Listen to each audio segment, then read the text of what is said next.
El salmista escribió: Enséñame la senda que debo seguir, Señor, indícame el camino por donde debo andar, guíame por medio de tu verdad, enséñame, porque tú eres el Dios que me da salvación.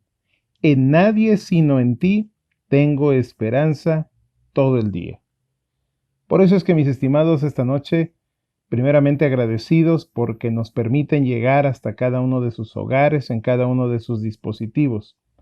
Queremos compartir con usted un breve estudio de la historia de uno de los personajes que su servidor admira demasiado, y sin duda alguna, siempre que la repasamos, la recordamos, hay grande aprendizaje.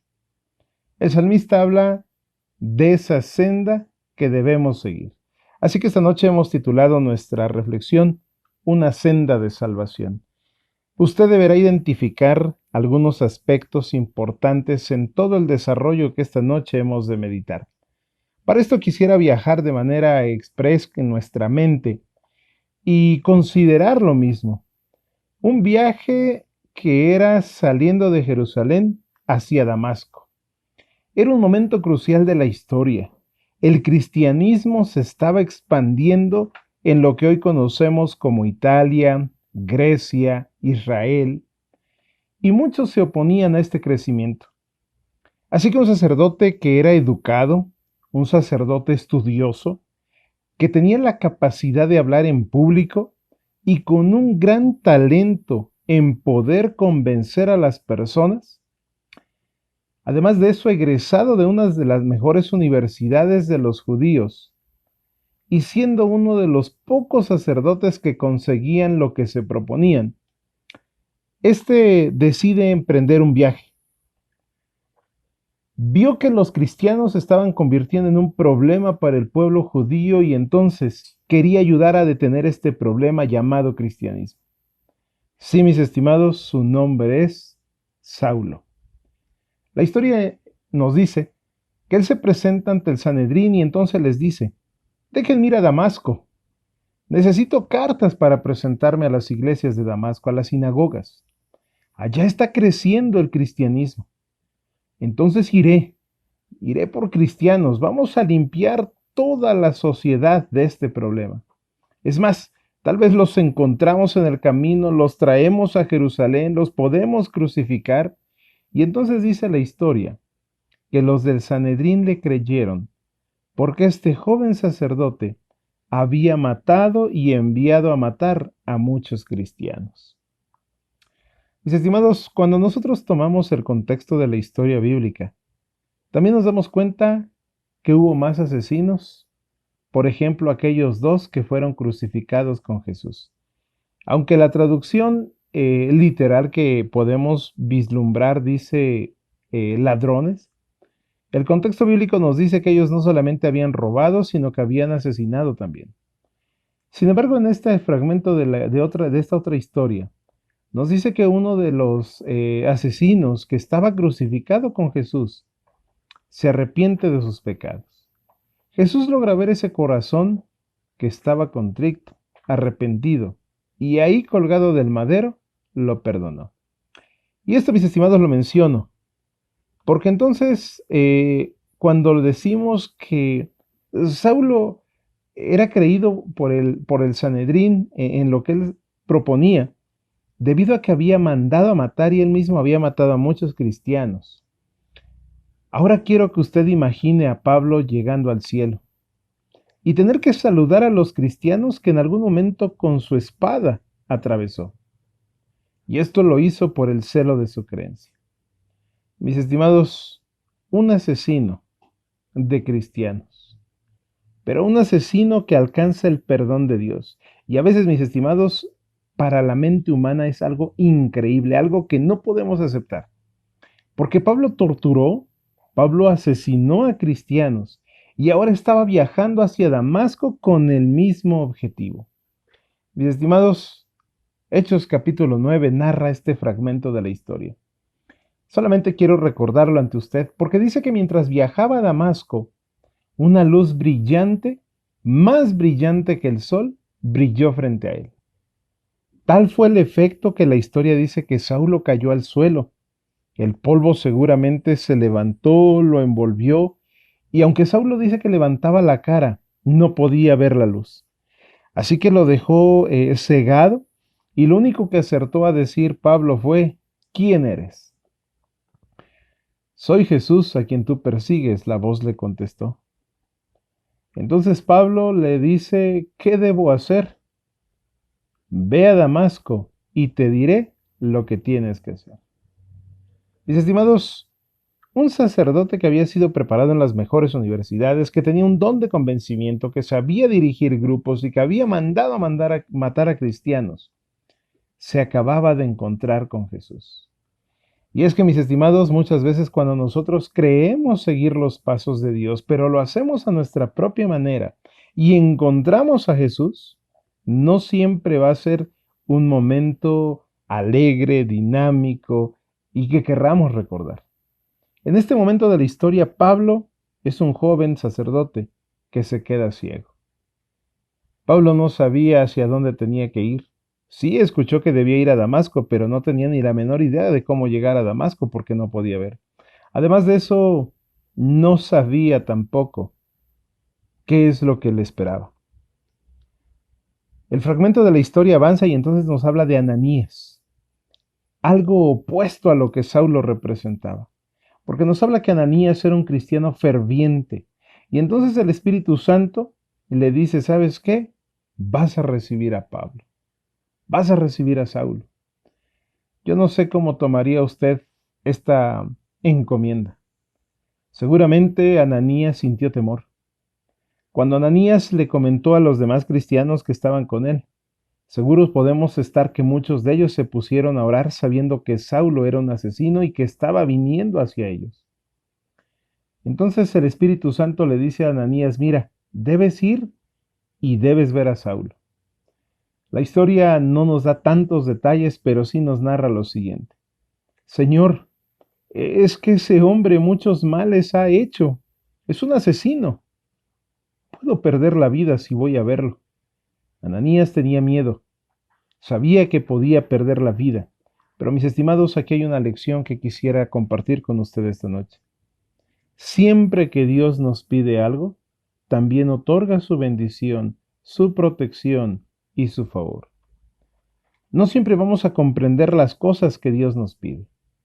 Hasta este momento, Saulo tenía un golpe muy fuerte y no hablábamos solo de un golpe físico que le hizo caer al suelo, sino de uno visual, un golpe en el cual seguramente estaba en shock. Yo estoy matando cristianos porque creo estar sirviendo a Dios y ahora se me presenta Jesús. Ananías también presenta un choque así como que he sido un cristiano bueno, he sido un cristiano ferviente. ¿Por qué me mandan a las manos del asesino? Así que, mis estimados, debemos aprender que Dios nos pide obediencia. Los hijos de Dios siempre aprenden a obedecer.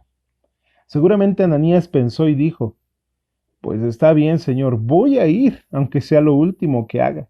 Porque Ananías no sabía que Saulo había sufrido una transformación ahora que venía hacia ellos. Pero la historia bíblica nos dice que Ananías obedeció sabiendo que le podía costar la vida. ¿Y saben por qué, mis estimados? Porque Ananías sabía que Jesús es la senda de la vida. Por eso esta noche yo quisiera decirle, cuando nosotros tenemos que enfrentar algunas encomiendas de nuestro Dios, algunos desafíos, no siempre los vamos a comprender, pero sí debemos entender que las cosas que Dios nos pide siempre tendrán su bendición, su protección y también su favor. ¿Cuántas cosas pasaban por la mente de Ananías? No puedo decirle a usted. Mientras él salió de su casa, de ese grupo de cristianos que lo rodeaban, en donde él sentía seguridad, y se dirigía a la casa donde estaba Saulo, no puedo pensar ni imaginar todas las ideas que llegaban a su mente.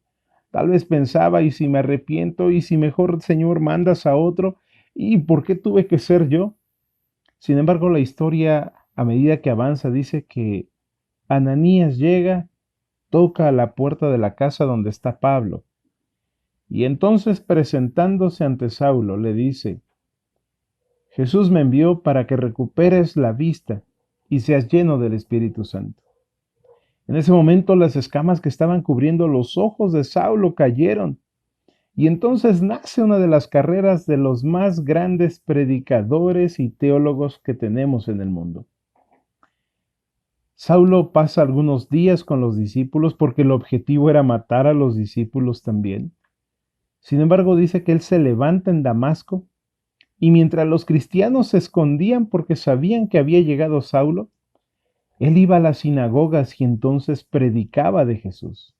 Tal es así que los sacerdotes judíos que en algún momento le habían avalado ese viaje, quizá lo habían hasta financiado, se confundieron. El país de Italia, el país de Grecia, países en los que Pablo predicaba con poder y ahora la gente se convertía. Mis estimados, el libro de Romanos capítulo 1 dice de la siguiente manera en el verso 14: a griegos y a no griegos, a sabios y a no sabios, soy deudor.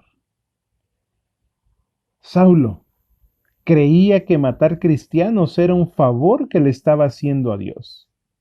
Sin embargo, ahora reconoce y dice, he matado a tantos que ahora debo llevarle el Evangelio a muchos más. Y mis estimados, Pablo aquí tiene una segunda lección muy grande. Soy deudor. Así que le voy a predicar a griegos y a los que no sean griegos, al que sea sabio y al que no sea sabio, yo le voy a predicar a todos, les voy a compartir, les voy a hablar de Jesús. Sin embargo, mis estimados, cuando lo traemos en paralelismo, ¿y esto qué lección me puede enseñar? ¿Esto qué lección me puede dar? Nos muestra, mis estimados, que algunos de nosotros no creemos ser deudores a estas alturas de la vida. Por eso es que nos cuesta salir a predicar, por eso es que nos cuesta hablar de Jesús a otros, por eso es que nos cuesta agradecer la vida que tenemos y mucho más ser agradecidos con el sacrificio de Jesús. No hemos reconocido que somos deudores. Y es que, mis estimados, hasta que nos demos cuenta de todo lo que le debemos a nuestro Dios, así como Pablo se dio cuenta de toda la deuda que tenía, ¿será que entonces tomaremos el valor y la iniciativa de hablar de Dios? Por eso esta noche quisiera, a manera de reflexión, que usted analizara durante toda esta semana cuántos días usted tuvo la voluntad, el ánimo de hablarles a otros de Dios. El verso 15 dice, así que en cuanto a mí, pronto estoy a anunciaros el Evangelio también a vosotros que estáis en Roma. Saulo dijo no solamente a los griegos y a los que son extranjeros, sino que también voy a ir a Roma. Y es de Roma donde él era ciudadano y de donde había salido también con una idea de perseguir cristianos y ahora volvía para tratar de compartir el mensaje de nuestro Dios. Mis estimados, algunos de nosotros no solamente hemos caído en el ambiente de la ingratitud al no reconocer nuestra deuda que tenemos con el Padre, sino que también algunos hemos caído en el síndrome de la vergüenza, y es la tercera lección de esta noche. El verso 16 narra, ese escritor, ese joven sacerdote dice, porque no me avergüenzo del Evangelio, porque es poder de Dios para salvación a todo aquel que cree, al judío primeramente y también al griego. En algún momento, quizá cuando usted ha decidido seguir los caminos de Dios, le han preguntado, oye, ¿y a dónde vas? ¿A poco tú estudias la Biblia? Y quizá con algunos con vergüenza respondemos. Otros preferimos evadir esos temas porque se puede presentar alguna burla o alguna señalización. En algunos otros casos, quizá nuestra vida espiritual sufre ataques. ¿A qué vas a la iglesia? Primero debieras arreglar tu vida y después ve a la iglesia. Y mis estimados, eso es como decir, oye, ¿tienes cáncer? No seas hipócrita y vayas al hospital. Es más, allá huelen a medicina. Pero mis estimados, debemos recordar que un hospital es para enfermos. La iglesia es para enfermos espirituales. Si andamos en malos pasos, si andamos en problemas, mis estimados, la encomienda es ir a la iglesia. Cuando usted encuentra una persona hipócrita, recomiéndale ir a la iglesia. Ahí algún mentor, ahí el Espíritu Santo nos pueden ayudar para tener transformación. Y es que, mis estimados, alguien pudiera pensar, oye, pero entonces todos los pecadores van a entrar a la iglesia y vamos a aceptar a todos los pecadores. Mis estimados, en el hospital se reciben enfermos para encontrar sanidad. Se acepta al enfermo, pero se lucha en contra de la enfermedad.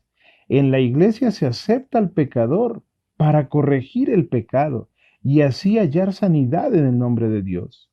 Saulo estaba reconociendo esa deuda y entonces quería esa transformación. No le estaban importando ya las burlas, no le estaban importando los señalamientos contra él. Incluso la historia nos dice que en algún momento él se dio cuenta que lo querían matar por estar predicando el Evangelio. Pero Saulo, reconociendo que era un deudor, no dio marcha atrás. Por eso es que muchas veces usted se acerca a la iglesia, se acerca al estudio de la palabra de Dios y más de uno se va a burlar de usted, más de uno lo va a criticar, más de uno incluso lo va a exiliar, quizá del trabajo, de la familia, de los amigos. Pero la historia, mis estimados, nos dice que Saulo se acercó a cada iglesia, pero no solamente como un asistente, sino que Saulo se acercó como un predicador. Y no se acercó como un predicador y asistente porque él era bueno ya, sino porque Jesús lo había llamado a esa transformación. Así que mis estimados, esta noche yo les quiero decir, así como Dios tenía un plan para Saulo, un plan para Ananías, Dios también tiene planes para nosotros. Al igual que Pablo, quizá en algún momento de nuestra vida hemos caído al suelo, quizá el polvo nos ha cubierto, quizá en algún momento nos hemos quedado ciegos sin saber hacia dónde ir ni cómo mantenernos en pie. Pero esta noche quiero decirle que cuando usted no sepa qué hacer, cuando no ve hacia dónde ir, así como Pablo le preguntó a Jesús, ¿qué quieres que yo haga? Podamos entonces encontrar nuevamente la dirección de nuestro sendero. A Saulo le cayó de repente el llamado de Dios. Por eso es que físicamente lo tiró al suelo y físicamente lo dejó ciego. Pero mis estimados, ese llamado de Dios, que fue doloroso, lo estaba destinando para una grandeza en el ministerio y con eso asegurar su estancia en la tierra prometida.